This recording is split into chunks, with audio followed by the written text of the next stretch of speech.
नमस्कार। मैं सुनीता कथा मंथन में आप सबका स्वागत करती हूँ। कथा मंथन में आज सुनिए रविंद्रनाथ टैगोर जी की मशहूर कहानी पिंजर।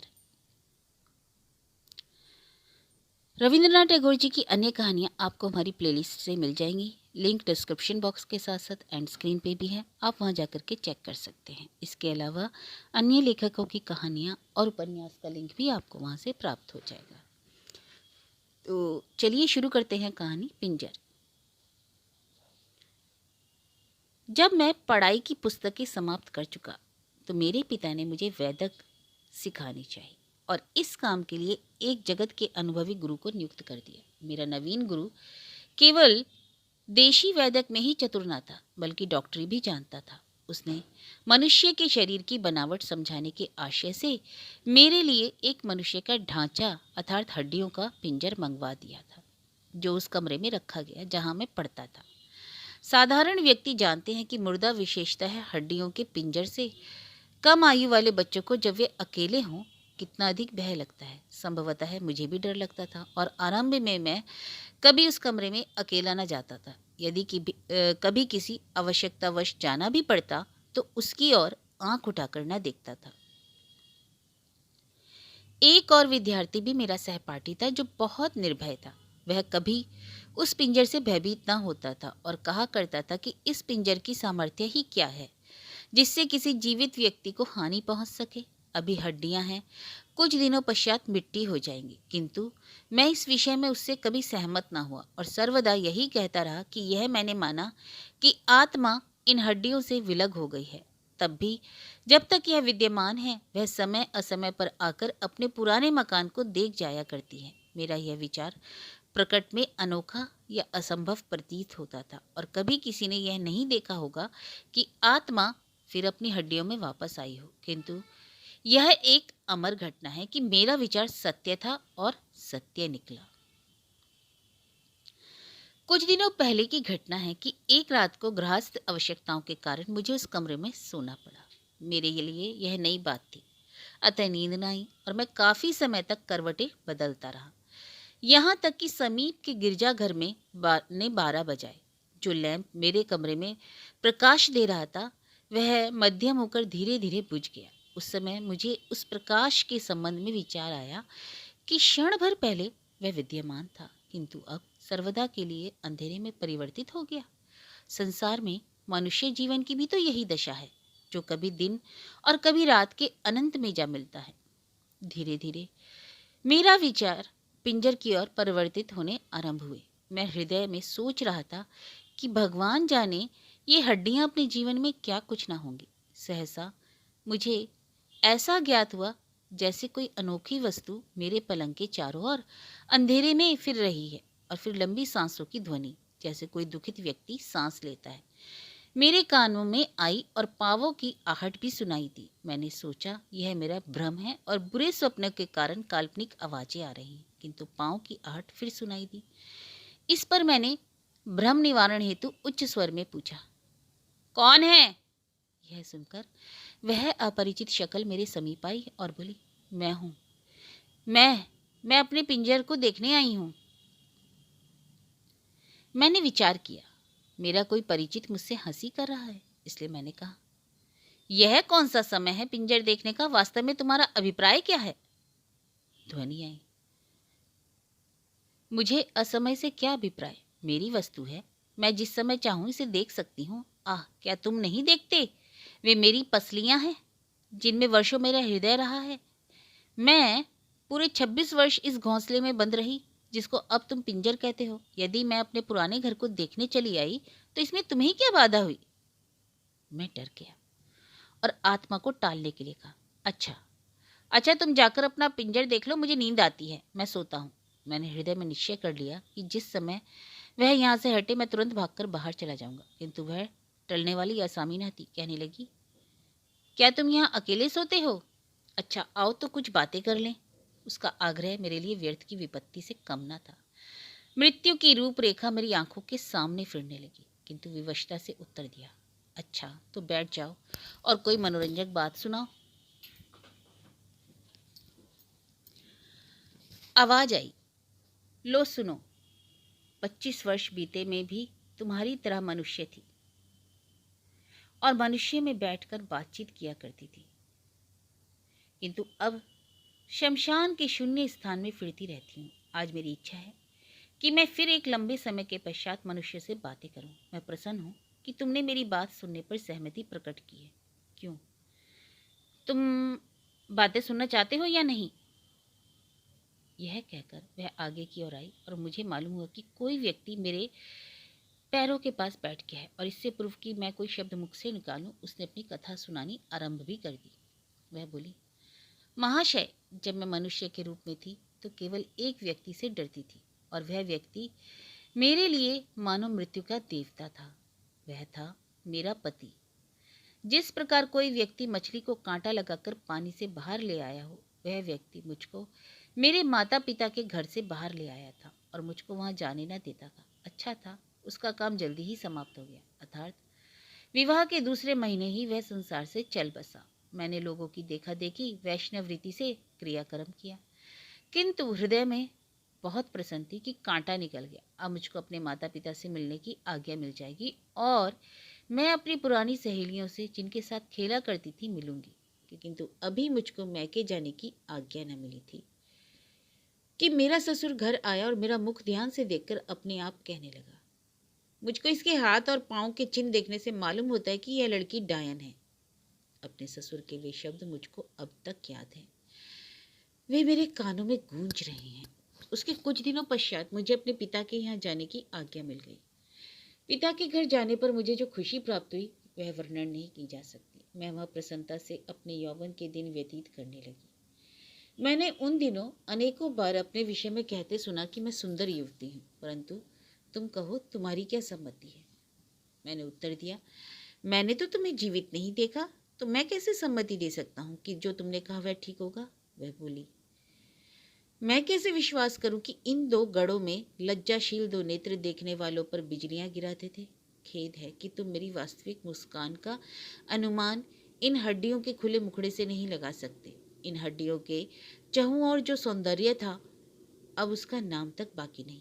मेरे जीवन के क्षणों में कोई योग्य से योग्य डॉक्टर भी कल्पना न कर सकता था कि मेरी हड्डियां मानव शरीर की रूपरेखा के वर्णन के काम आएंगी।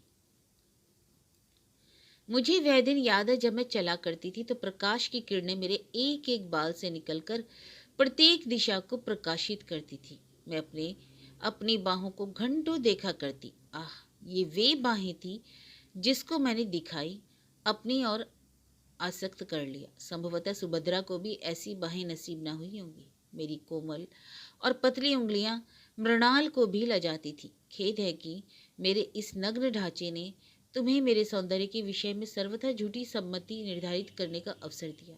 तुम मुझे यौवन के क्षणों में देखते तो आंखों से नींद ही उड़ जाती और वैदिक ज्ञान का सौदा मस्तिष्क से अशुद्ध शब्द की भांति समाप्त हो जाता।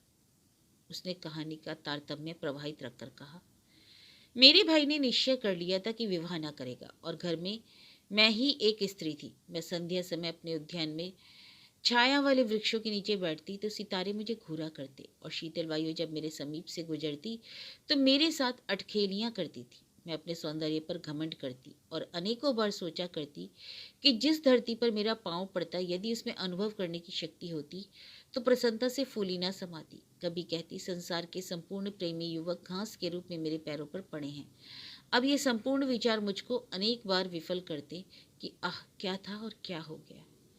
मेरे भाई का एक मित्र सतीश कुमार था, जिसने मेडिकल कॉलेज में डॉक्टरी का प्रमाण पत्र प्राप्त किया था। वह हमारा भी घरेलू डॉक्टर था। वैसे उसने मुझको कभी देखा नहीं था, परंतु मैंने उसको एक दिन देख ही लिया और मुझे यह कहने में भी संकोच नहीं कि उसकी सुंदरता ने मुझ पर विशेष प्रभाव डाला। मेरा भाई अजीब ढंग का व्यक्ति था, संसार के शीत ग्रीष्म से सर्वथा अपरिचित। वह कभी गृहस्थ के कामों में हस्तक्षेप न करता। वह मौन प्रिय और एकांत में रहा करता था, जिसका परिणाम यह हुआ कि संसार से अलग होकर एकांत प्रिय बन गया और साधु महात्माओं का सा जीवन बिताने लगा। हाँ, तो वह नवयुवक सतीश कुमार हमारे यहाँ प्रायः आता और यही एक नवयुवक था जिसको अपने घर के पुरुषों के अतिरिक्त मुझे देखने का संयोग प्राप्त हुआ था। जब मैं उद्यान में अकेली होती और पुष्पों से लदे हुए वृक्ष के नीचे महारानी की भांति बैठती तो सतीश कुमार का ध्यान और भी मेरे हृदय में चुटकियां लेता। परंतु तुम किस चिंता में हो? तुम्हारे हृदय में क्या बीत रही है? मैंने ठंडी सांस भरकर उत्तर दिया। मैं यह विचार कर रहा हूं कि कितना अच्छा होता कि मैं ही सतीश कुमार होता। वह हंसकर बोली, अच्छा पहले मेरी कहानी सुन लो, फिर प्रेम आलाप कर लेना। एक दिन वर्षा हो रही थी, मुझे कुछ बुखार था। उस समय डॉक्टर अर्थात मेरा प्रिय सतीश मुझे देखने के लिए आया। यह प्रथम अवसर था कि हम दोनों ने एक दूसरे को आमने सामने देखा, और देखते ही डॉक्टर मूर्ति समान स्थिर सा हो गया और मेरे भाई की मौजूदगी ने होश संभालने के लिए बाध्य कर दिया। वह मेरी ओर संकेत करके बोला, मैं इनकी नब्ज देखना चाहता हूँ। मैंने धीरे से अपना हाथ दुशाले से निकाला। डॉक्टर ने मेरी नब्ज पर हाथ रखा। मैंने कभी ना देखा कि किसी डॉक्टर ने साधारण ज्वर के निरीक्षण में इतना विचार किया हो। उसके हाथ की उंगलियां कांप रही थी। कठिन परिश्रम के पश्चात उसने मेरे ज्वर को अनुभव किया, किंतु वह मेरा ज्वर देखते देखते स्वयं ही बीमार हो गए। क्यों? तुम इस बात को मानते हो या नहीं? मैंने डरते डरते कहा, हाँ बिल्कुल मानता हूँ। मनुष्य की अवस्था में परिवर्तन उत्पन्न होना कठिन नहीं है। वह बोली, कुछ दिनों परीक्षण करने से ज्ञात हुआ कि मेरे हृदय में डॉक्टर के अतिरिक्त और किसी नवयुवक का विचार तक नहीं। मेरा कार्यक्रम था संध्या समय वसंती रंग की साड़ी पहनकर, बालों में कंघी, फूलों का हार गले में डालकर, दर्पण हाथ में लिए बाग में चले जाना और पहरों देखा करना। क्यों? क्या दर्पण देखना बुरा है? मैंने घबराकर उत्तर दिया, नहीं तो। उसने कहानी का सिलसिला स्थापित करते हुए कहा, दर्पण देखकर मैं ऐसा अनुभव करती जैसे मेरे दो रूप हो गए हैं, अर्थात मैं स्वयं ही सतीश कुमार बन जाती और स्वयं ही अपने प्रतिबिंब को प्रेमिका समझकर उस पर तन मन न्यौछावर करती। यह मेरा बहुत ही प्रिय मनोरंजन था और मैं घंटों व्यतीत कर देती। अनेकों बार ऐसा हुआ कि मध्याह्न को पलंग पर बिस्तर बिछाकर लेटी और एक हाथ में बिस्तर पर उपेक्षा से फेंक दिया। जरा आंख झपकी तो सपने में देखा कि सतीश कुमार आया और मेरे हाथ को चूमकर चला गया। बस अब मैं कहानी समाप्त करती हूँ, तुम्हें तो नींद आ रही हो। मेरी उत्सुकता बढ़ चुकी थी, अतः मैंने नम्रता भरे स्वर में कहा, नहीं तुम कहे जाओ, मेरी जिज्ञासा बढ़ती जाती है। वह कहने लगी, अच्छा सुनो। थोड़े ही दिनों में सतीश कुमार का कारोबार बहुत बढ़ गया और उसने हमारे मकान के नीचे के भाग में अपनी डिस्पेंसरी खोल ली। जब उसे रोगियों से अवकाश मिलता तो मैं उसके पास जा बैठती और हंसी ठट्टों में विभिन्न दवाई का नाम पूछती रहती। इस प्रकार मुझे ऐसी दवाएं भी ज्ञात हो गई जो विषैली थी। सतीश कुमार से जो कुछ मैं मालूम करती वह बड़े प्रेम और नम्रता से बताया करता। इस प्रकार एक लंबा समय बीत गया और मैंने अनुभव करना आरंभ किया कि डॉक्टर होश हवास खोए से रहता है, और जब कभी मैं उसके सम्मुख जाती हूँ तो उसके मुख पर मुर्दनी सी छा जाती है। परंतु ऐसा क्यों होता है, इसका कोई कारण ज्ञात ना हुआ। एक दिन डॉक्टर ने मेरे भाई से गाड़ी मांगी। मैं पास बैठी थी। मैंने भाई से पूछा, डॉक्टर रात में इस समय कहाँ जाएगा? मेरे भाई ने उत्तर दिया, तबाह होने को। मैंने अनुरोध किया कि मुझे अवश्य बताओ वह कहाँ जा रहा है। भाई ने कहा, वह विवाह करने जा रहा है। यह सुनकर मुझ पर मूर्छा सी छा गई, किंतु मैंने अपने आप को संभाल लिया और भाई से फिर पूछा, क्या वह सचमुच विवाह करने जा रहा है या मजाक करते हो? उसने उत्तर दिया, सत्य ही, आज डॉक्टर दुल्हन लाएगा। मैं वर्णन नहीं कर सकती कि यह बात मुझे कितनी कष्टप्रद अनुभव हुई। मैंने अपने हृदय से बार बार पूछा कि डॉक्टर ने मुझसे यह बात क्यों छिपा कर रखी। क्या मैं उसको रोकती? क्या मैं उसको विवाह करने से रोकती कि विवाह मत करो? इन पुरुषों की बात का कोई विश्वास नहीं। मध्याह्न डॉक्टर रोगियों को देखकर डिस्पेंसरी में आया और मैंने पूछा, डॉक्टर साहब क्या यह सत्य कि आज आपका विवाह है? यह कहकर मैं बहुत हंसी और डॉक्टर यह देखकर कि मैं इस बात को हंसी में उड़ा रही हूँ ना केवल लज्जित हुआ बल्कि कुछ चिंतित सा हो गया। फिर मैंने सहसा पूछा, डॉक्टर साहब जब आपका विवाह हो जाएगा तो क्या आप फिर भी लोगों की नब्ज देखा करेंगे? आप तो डॉक्टर हैं और अन्य डॉक्टरों की अपेक्षा प्रसिद्ध भी हैं। आप शरीर के संपूर्ण अंगों की दशा भी जानते हैं, किंतु खेद है कि आप डॉक्टर होकर किसी के हृदय का पता नहीं लगा सकते कि वह किस दशा में है। वस्तुतः हृदय भी तो शरीर का ही भाग है। मेरे शब्द डॉक्टर के हृदय में तीर की भांति लगे, परंतु वह मौन रहा। लगन का मुहूर्त बहुत रात गए निश्चित हुआ था और बारात देर से जानी थी, अतः डॉक्टर और मेरा भाई प्रतिदिन की भांति शराब पीने बैठ गए। इस मनोविनोद में उनको बहुत देर हो गई। 11 बजने को थे कि मैं उनके पास गई और कहा, डॉक्टर साहब 11 बजने वाले हैं, आपके विवाह के लिए तैयार होना चाहिए। वह किसी सीमा तक चेतन हो गया था। बोला, अभी जाता हूँ। फिर वह मेरे भाई के साथ बातों में तल्लीन हो गया और मैंने अवसर पाकर विष की पुड़िया जो मैंने दोपहर को डॉक्टर की अनुपस्थिति में उसकी अलमारी से निकाली थी, शराब के गिलास में जो डॉक्टर के सामने रखा हुआ था डाल दी। कुछ क्षणों के पश्चात डॉक्टर ने अपना गिलास खाली किया और दूल्हा बनने को चला गया। मेरा भाई भी उसके साथ चला गया। मैं अपने 2 मंजिले कमरे में गई और अपना नया बनारसी दुपट्टा उड़ा, मांग में सिंदूर भर, पूरी सुहागन बनकर उद्यान में निकली, जहाँ प्रतिदिन संध्या समय बैठा करती थी। उस समय चांदनी छिटकी हुई थी, वायुओं में कुछ सिरहन उत्पन्न हो गई। फिर चमेली की सुगंध ने उद्यान को महका दिया। मैंने पुड़िया की शेष दवा निकाली और मुंह में डालकर एक चुल्लू पानी पी लिया। थोड़ी देर में मेरे सिर में चक्कर आने लगा, आंखों में धुंधलापन छा गया। चांद का प्रकाश मध्यम होने लगा और पृथ्वी तथा आकाश, बेल बूटे, अब मेरा घर जहाँ मैंने आयु बिताई थी, धीरे धीरे लुप्त होते चले गए और ज्ञात हुआ और मैं मीठी नींद में सो गई।